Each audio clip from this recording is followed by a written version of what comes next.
cannot believe it. This can't be true. This can't be true. It's a monstrous case. Because it's the own father who did this to his daughter. Do you think she knew? We still do not know what his wife really knew. She took in 3 babies, one after another, and accepted them. Yes. आज हम जिस case पर बात करने जा रहे हैं, जब वो केस पुलिस के सामने आया था तो पहले तो पुलिस भी इस बात पर यकीन नहीं कर पा रही थी कि कोई बाप अपनी बेटी के साथ ऐसा भी कर सकता है। मगर जब इस केस के बारे में जो सारा एविडेंस था जब वो लोगों के सामने आया तो लोग भी हैरान रह गए।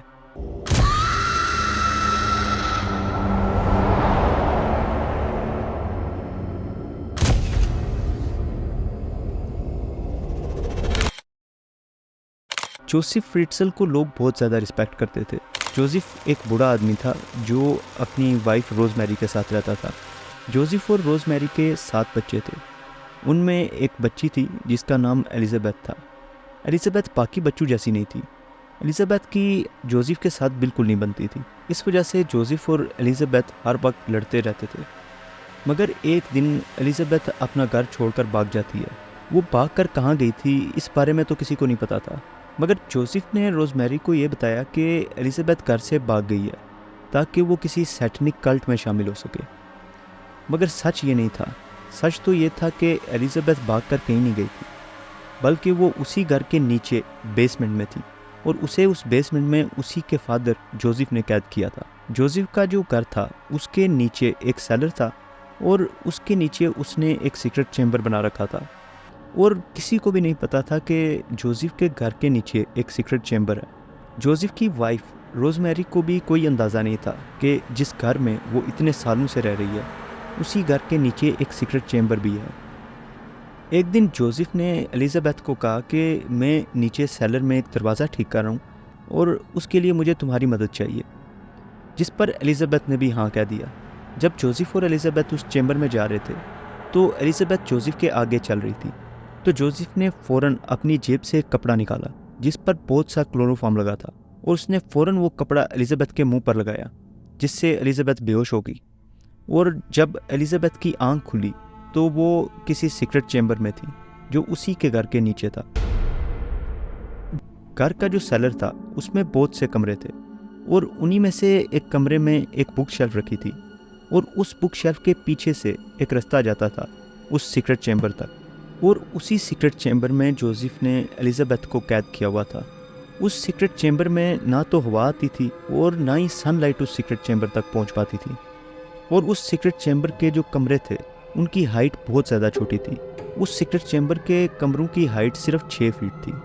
वो सीक्रेट चैम्बर छोटा तो बहुत था, मगर उस सीक्रेट चैम्बर में 2 से 3 कमरे थे और उन कमरों में इतनी जगह थी कि वहाँ पर 2 से 3 लोग आराम से रह सकते थे। और उस सीक्रेट चैम्बर में जो सारे कमरे थे वो साउंड प्रूफ थे, जिसकी वजह से वहाँ से चिल्लाने की आवाज़ भी बाहर नहीं जा सकती थी। जोसेफ रोज़मेरी और अपने बच्चों से छुपकर एलिज़ाबेथ के लिए उस चैम्बर में खाना और पानी ले जाया करता था। और कुछ दिन तक एलिज़ाबेथ को उस चैम्बर में रखने के बाद जोसेफ ने ये फैसला कर लिया था कि अब वो एलिज़ाबेथ को उस चैम्बर से कभी भी बाहर नहीं निकालेगा। जोसेफ ने एलिज़ाबेथ को सिर्फ कैद ही नहीं किया था, बल्कि वो उसका रेप भी किया करता था। 4 से 5 साल तक जोसेफ ने एलिज़ाबेथ का रेप किया, जिसके बाद एलिज़ाबेथ प्रेग्नेंट हो गई। एलिज़ाबेथ ने उस बच्चे को उसी चैम्बर में पैदा किया और वो बच्चा भी उसी चैम्बर में बड़ा हो रहा था। पहले बच्चे के पैदा होने के 1 साल के अंदर ही एलिज़ाबेथ फिर से प्रेग्नेंट हो गई और वो बच्चा भी उसी चैम्बर में पैदा हुआ और एलिज़ाबेथ दोनों बच्चों को उसी चैम्बर में बड़ा कर रही थी। दूसरे बच्चे के पैदा होने के 1 साल के बाद एलिज़ाबेथ को तीसरा बच्चा हुआ, मगर इस बार जोसेफ उस दूसरे बच्चे को अपने साथ ऊपर घर में ले गया और वहाँ पर एक बॉक्स में डालकर अपने दरवाजे पर रख दिया और रोज़मेरी को बताया कि उसे लगता है कि एलिज़ाबेथ कल्ट ज्वाइन करने के बाद प्रेग्नेंट हो गई है और फिर वो उस बच्चे को उनके दरवाजे पर छोड़ गई है ताकि जोसेफ और रोज़मेरी उस बच्चे को बड़ा कर सकें। और रोज़मेरी ने जोसेफ की उस बात को मान लिया और उस बच्चे को एक्सेप्ट कर लिया। 24 साल तक जोसेफ ने एलिज़ाबेथ का रेप किया और जोसेफ और एलिज़ाबेथ के टोटल 7 बच्चे हुए, जिनमें से एक बच्चे की तो डिलीवरी के वक्त ही मौत हो गई। एलिज़ाबेथ के टोटल 6 बच्चे ज़िंदा थे, जिनमें से 3 बच्चे तो उसी के साथ बेसमेंट में बड़े हो रहे थे, बाकी 3 बच्चे ऊपर घर में रोज़मेरी के साथ थे। और जो बच्चे चेंबर में बड़े हो रहे थे उन्हें कोई अंदाज़ा नहीं था कि सूरज कैसा दिखता है या फिर बारिश कैसी दिखती है, क्योंकि ये सब चीज़ें तो उन्होंने देखी ही नहीं थी। उनके लिए तो वही चेंबर ही उनकी पूरी दुनिया थी। हर बार जोसेफ ने यही किया, जब भी कोई बच्चा पैदा होता तो वो उसे अपने साथ ऊपर घर में ले जाता और एक बॉक्स में डालकर अपने दरवाजे पर रख देता और रोजमेरी को हर बार वही कहानी सुनाता। और रोजमेरी जोसेफ की उस कहानी पर यकीन करके 3 बच्चों को पाल रही थी। एलिजाबेथ की एक बेटी थी जिसका नाम क्रिस्टिन था। क्रिस्टिन की एज 19 साल थी और क्रिस्टिन को 19 साल हो चुके थे उसी चेंबर में रहते हुए। क्रिस्टिन एक दिन अचानक बहुत ज़्यादा बीमार पड़ जाती है। वो इतनी बीमार पड़ चुकी थी कि एलिजाबेथ को जोसेफ से भीख मांगनी पड़ी कि जोसेफ क्रिस्टिन को इलाज कराने के लिए हॉस्पिटल ले जाए। तो जोसेफ ने भी एलिजाबेथ की बात मान ली और क्रिस्टिन को इलाज कराने के लिए हॉस्पिटल ले गया। और जब डॉक्टर्स ने क्रिस्टिन को देखा तो क्रिस्टिन का रंग बिल्कुल सफ़ेद पड़ चुका था और उसके अंदर विटामिन डी की सीवियर डेफिशिएंसी थी, क्योंकि उसने कभी भी सूरज नहीं देखा था और उसकी तबीयत बहुत ज़्यादा ख़राब थी। तो जोसेफ ने डॉक्टर्स को भी वही कहानी सुनाई कि क्रिस्टिन की माँ एलिजाबेथ जब 18 साल की हुई तो वो घर छोड़कर भाग गई ताकि वो किसी कल्ट में शामिल हो सके।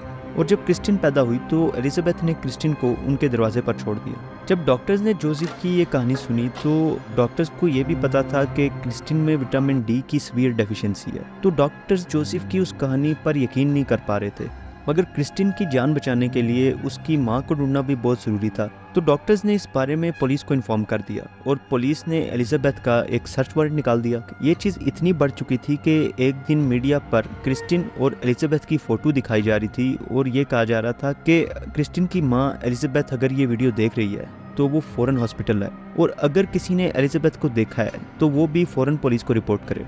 तो जोसेफ ने जिस चेंबर में एलिजाबेथ को रखा था उसी चेंबर में उसने एक टीवी भी लगाया हुआ था। तो उस दिन एलिजाबेथ ने टीवी पर अपनी न्यूज़ देखी जिसमें डॉक्टर्स को क्रिस्टिन का इलाज करने के लिए एलिजाबेथ की ज़रूरत है। और जब एलिजाबेथ ने ये न्यूज़ टीवी पर देखी तो वो जोसेफ से भीख मांगने लगी कि प्लीज़ मुझे हॉस्पिटल ले जाओ ताकि क्रिस्टिन की जान बच सके। और जोसेफ ने भी एलिजाबेथ की बात मान ली और वो उसे हॉस्पिटल ले जाने के लिए तैयार हो गया। मगर उसने एलिजाबेथ के आगे एक शर्त रखी कि हॉस्पिटल जाकर वो सबको वही कहानी सुनाएगी कि जब वो 18 साल की हुई थी तो वो घर से भाग गई थी ताकि वो किसी सैटनिक कल्ट में शामिल हो सके। और एलिजाबेथ ने भी जोसेफ की वो शर्त मान ली और जोसेफ एलिजाबेथ को हॉस्पिटल ले गया।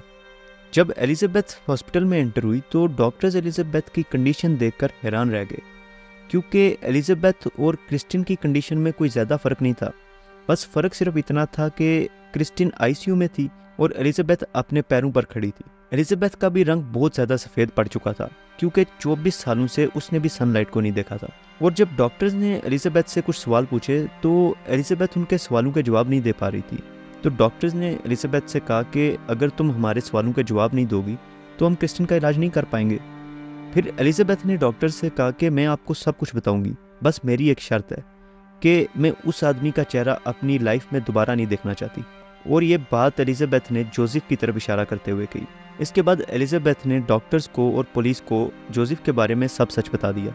जोसेफ की जो सारी फैमिली थी वो इस वक्त पीसफुली ऑस्ट्रिया में रह रही है और जोसेफ को कोर्ट ने लाइफ सेंटेंस दी है, जिसका मतलब है कि जोसेफ की जो बाकी ज़िंदगी है अब वो जेल में गुजरेगी। बहुत से डॉक्टर्स और साइकोलॉजिस्ट थे जिन्होंने जोसेफ का केस स्टडी किया और उनका ये कहना था कि जोसेफ ने ये सब कुछ ऐसे ही नहीं किया, बल्कि ये सब चीज़ें वो उस वक्त से प्लान कर रहा था जब एलिजाबेथ एक छोटी सी बच्ची थी। और मुझे भी ये लगता है कि जोसेफ ने अपने घर के नीचे वो सीक्रेट चैम्बर इसीलिए बनाया ताकि वहाँ पर वो अपनी बेटी एलिजाबेथ को कैद कर सके, उसका रेप करे और उसके साथ बच्चे कर सके। जोसेफ ने अपने इस प्लान को परफेक्ट बनाने की इतनी कोशिश की कि जब वो अपने घर से दूर भी हो तब भी उसका वो सीक्रेट चैम्बर कोई भी ढूंढ ना पाए, और वैसे ही हुआ। इस बीच में जोसेफ 15-15 दिन तक अपने घर से दूर घूमने भी जाता था, मगर उसके सीक्रेट चैम्बर के बारे में उस वक्त तक किसी को कुछ पता नहीं चला, जब तक कि जोसेफ खुद एलिजाबेथ को उस चैम्बर से निकालकर बाहर नहीं लाया। और अगर जोसेफ एलिजाबेथ को उस चैम्बर से बाहर ना लाता तो शायद हमें कभी भी पता ना चल पाता कि जोसेफ ने एलिजाबेथ को कैद कर रखा है। मैं आप सब लोगों से पूछता हूँ कि आप सबको क्या लगता है, क्या रोजमेरी इस केस में शामिल नहीं थी? क्या रोजमेरी बगैर कोई वजह पूछे उन सब बच्चों को एक्सेप्ट कर रही थी जो जोसेफ उसे ला कर देता था? मुझे तो ऐसा लगता है कि रोजमेरी भी जोसेफ के साथ मिली हुई थी, क्योंकि जब एलिजाबेथ घर से गायब हुई तो रोजमेरी ने कोई भी पुलिस कंप्लेंट नहीं की। और जोसेफ 15-15 दिन तक कैसे घूम सकता है, क्योंकि जब जोसेफ ट्रिप्स पर होता था तो एलिजाबेथ को खाना और पानी कौन देता था? क्या रोजमेरी एलिजाबेथ को खाना और पानी देती थी? आप सबको क्या लगता है?